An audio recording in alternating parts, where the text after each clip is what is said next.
Hello student, my self Shailesh Kumar Maurya और आज के इस वीडियो में हम कवर करेंगे most important topic from environmental chemistry. ये मैं बता रहा हूँ आपको इसलिए क्योंकि ये एक ऐसा टॉपिक है जिसको जनरली कोई कोचिंग इंस्टीट्यूट भी नहीं पढ़ाती है और हम एग्ज़ाम में लास्ट मोमेंट पर पढ़ते हैं। इस वजह से हमारे इससे मैक्सिमम क्वेश्चन क्या होते हैं, गलत भी हो जाते हैं। मैं यहाँ पे आपको इसके एक दो बहुत ही इंपॉर्टेंट टॉपिक बताऊंगा जिससे आप देखोगे लगातार क्वेश्चन आए हुए हैं जेईई मेन में 2016, 17, 18, 19, 20 सभी ईयर्स में 2016 से लगातार ऐसे कुछ टॉपिक हैं जिससे क्वेश्चन आ रहे हैं जिसको हम नोटिस नहीं करते हैं। तो उन टॉपिक्स को भी मैंने कवर किया हुआ है यहाँ पे और साथ ही साथ उसके प्रीवियस ईयर क्वेश्चंस भी मैंने अटैच किए हैं। ठीक है, तो आपके लिए काफ़ी इंपॉर्टेंट होने वाला वीडियो, इसीलिए इसको लास्ट तक आप एकदम ज़रूर देखना। आप अगर मैं बोल रहा हूँ इस वीडियो को देख लोगे तो 90% चांस है कि आपका जो क्वेश्चन आएगा वो कभी भी आप गलत नहीं करोगे। तो बहुत ही इंपॉर्टेंट वीडियो है, आइए इसको स्टार्ट करते हैं। ठीक है, देखो पहले थ्योरी है, मैंने बस यहाँ पे दो इस तरह से पेजेस लगा दिए हैं आपके लिए। ठीक है, इसमें क्या हो जाएगी, हमारी ये थ्योरी क्या हो जाएगी, कवर अप हो जाएगी। ठीक है, देखो सबसे पहला यहाँ पे है डिजॉल्व्ड ऑक्सीजन। आप जानते भी होंगे डिजॉल्व्ड ऑक्सीजन का मतलब क्या होता है। वाटर के अंदर, जैसे मान लो आपने वाटर लिया एक कप में, तो इस वाटर के अंदर जितनी ऑक्सीजन क्या होती है, डिजॉल्व होती है, उसी को हम क्या कहते हैं, डिजॉल्व्ड ऑक्सीजन बोलते हैं, जो कि यहाँ पे लिखा ऑक्सीजन डिजॉल्व्ड इन वाटर। बात समझ में आ रही है। एक छोटा सा फैक्ट इसके लिए आपको ध्यान रखना है कि कोल्ड वाटर में, जो हमारे पास कोल्ड वाटर है उसमें मैक्सिमम कितना कॉन्सेंट्रेशन हो सकता है, 10 ppm का हो सकता है। अच्छा, मैंने बोला जब ये फैक्ट याद रखना है मतलब आपको याद रखना है, ऐसा दिमाग में मत बैठाया करो कि जेईई में सिर्फ लॉजिक वाले क्वेश्चन आते हैं याद करने में। दिखाऊंगा क्वेश्चन याद करने वाले भी होते हैं। तो कोल्ड वाटर में आपको एक छोटा सा फैक्ट बोला याद करने के लिए, कितना कॉन्सेंट्रेशन होता है, 10 ppm याद होना चाहिए। यानी मेरे पास पानी के अंदर जितनी ऑक्सीजन डिजॉल्व है उसी को क्या कहते हैं, डिजॉल्व्ड ऑक्सीजन। कोल्ड वाटर के केस में ये कितना हो जाता है, 10 ppm हो जाता है। ठीक है, चलो नेक्स्ट हम देखते हैं बायोकेमिकल ऑक्सीजन डिमांड। इसको समझ लो इस तरह से कि जैसे मान लो आपके पास ये एक पॉन्ड है, इस तरह से मान लो ये एक पॉन्ड है जिसके अंदर इस तरह से पूरा पानी भरा हुआ है। अब इसके अंदर कुछ कचड़ा यहाँ पे मौजूद है। अब ये कचड़ा आपका जो भी यहाँ पे मौजूद है, ऑर्गेनिक मैटर जो भी मौजूद है, अब इसको आपको डिग्रेड करने के लिए बैक्टीरिया इसके अंदर प्रेजेंट होंगे। बैक्टीरिया ही तो चीज़ों को डिकम्पोज करते हैं। तो इस बैक्टीरिया को कितना और ऑक्सीजन चाहिए, कितनी और ऑक्सीजन की ज़रूरत है ताकि इस बैक्टीरिया को अगर मिल जाए तो ये जो ये जो ऑर्गेनिक मैटर इसको क्या कर जाए, वो डिकम्पोज कर जाए।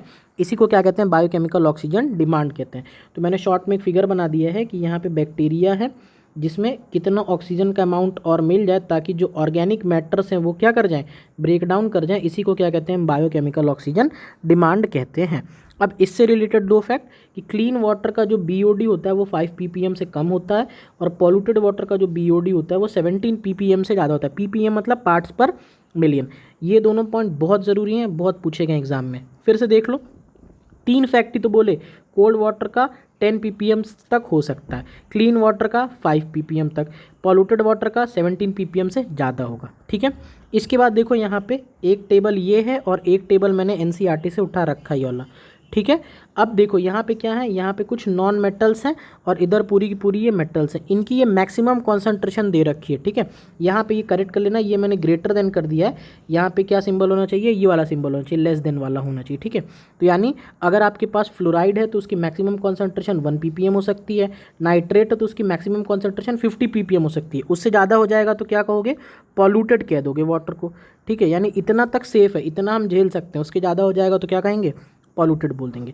तो ये दोनों ये वाला पॉइंट और ये वाला टेबल आपको एकदम 100% ऑन योर फिंगर टिप होना चाहिए, आपको याद ही होना चाहिए। ठीक है, अब देखो यहाँ पे एक फैक्ट और देख लो, नाइट्रेट आयन जब बहुत ज़्यादा हो जाता है तो उससे एक डिजीज हो जाती है जिसको हम कहते हैं ब्लू बेबी सिंड्रोम, जिसका एक और नाम यहाँ पे नीचे लिखा रखा है। ठीक है, और जब फ्लोराइड बॉडी में बहुत ज़्यादा हो जाता है, फ्लोराइड बहुत ज़्यादा हो जाता है तो हमारा जो दांत है उसके ऊपर क्या होती है, इनेमिल की कोटिंग होती है। ठीक है, उस इनेमिल का फॉर्मूला ये रहा जो ऊपर लिखा गया, ये वाला इनेमिल का फॉर्मूला हो गया। इसमें बेसिकली ये जो हाइड्रोक्साइड वाला पार्ट होता है यही किससे रिप्लेस होता है, फ्लोराइड वाले पार्ट से जाता है। ये चीज़ें हमारी हो जाती हैं। तो बस इस पेज में जितना लिखा है अगर आपने इतना याद कर लिया अच्छे से तो आपका 90% चांस है कि क्वेश्चन आपका गलत नहीं होगा।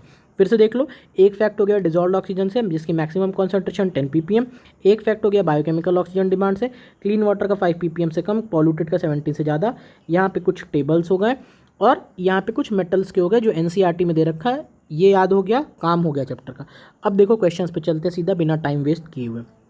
चलो, जेईई मेन 2016 में देखो क्वेश्चन आया हुआ है, यहाँ पे फ्लोराइड, लेड, नाइट्रेट, आयरन के कुछ कुछ कॉन्सेंट्रेशन यहाँ पे दे रखे हैं। पूछा ये वाटर अनसुटेबल फॉर ड्रिंकिंग है, किसकी वजह से? तो देखो ये जो पीछे टेबल है ना, ये बोला था फ्लोराइड वाला, थोड़ा करेक्ट कर लेना, ठीक है। तो अब देखो फ्लोराइड सबकी कॉन्सेंट्रेशन दे रखी है, आपको पता है नाइट्रेट की मैक्सिमम कॉन्सेंट्रेशन कितनी हो सकती है? 50 ppm हो सकती है, याद है टेबल ये। अब देखो यहाँ पे नाइट्रेट ये रहा थर्ड नंबर पे, यहाँ से थर्ड नंबर पे ये रहा, कितनी कॉन्सेंट्रेशन कर दी है भाई साहब ने? 100 ppm कर दी। यानी यही वो एक चीज़ है जिसकी वजह से क्या हो जा रहा है, चीज़ें गड़बड़ हो जा रही है। तो कौन सा आंसर हो जाएगा? 2 हो जाएगा। अच्छा, कई बार गलती से क्या देखोगे, फ्लोराइड में दिख रहा है यहाँ पे फ्लोराइड दिख रहा है 1 ppm, लेकिन यहाँ पे ppb लिखा हुआ है। ppb का मतलब क्या होता है? ppb का मतलब होता है पार्ट्स पर बिलियन में है, ठीक है ना, तो इसीलिए ये नहीं होगा ऑप्शन। अच्छा, एक चीज़ और देख लो, ये जो पीछे हमने पढ़ा था यहाँ पे लेड का, जनरली लेड ही एक ऐसा कंपाउंड है इसका ppb में मेजर किया जाता है। तो ध्यान रखना, ये भी एक इंपॉर्टेंट फैक्ट है कि लेड का ही ppb में होता है, बाकी सब तो ppm में ही हम देख रहे हैं। तो बातें समझ में आ गई ये किस तरह से हुआ? देखिए, अगर ये जो मैंने टेबल बताया अगर ये याद रहता तो तुरंत 10 सेकंड के अंदर ये क्वेश्चन टिक होके हो जाता और आपका वहाँ पे मार्क्स आपको तुरंत मिल जाते, ठीक है। चलो ये हो गया चीज़ें। अब चलो अगला क्वेश्चन देखते हैं। देखो सेम इसी पैटर्न पे आया, देखो जेईई मेन 2017 का क्वेश्चन। फिर से देखो फ्लोराइड, सल्फेट, नाइट्रेट का कॉन्सेंट्रेशन दे रखा है। अब यहाँ पे देख रहे हो कॉन्सेंट्रेशन की कोई यूनिट नहीं मेंशन है, तो बाय डिफ़ॉल्ट क्या मान लेना, यहाँ पे ppm है, ठीक है। तो अब देख लो फ्लोराइड होना चाहिए 1 ppm से कम, लेकिन कितना दे दिया है? 10 दे दिया है, तो फ्लोराइड तो होगा ही। सल्फेट बोला है 100, सल्फेट की मैक्सिमम यूनिट कितनी हो सकती है? 50, ये इस तरह से कर लेना।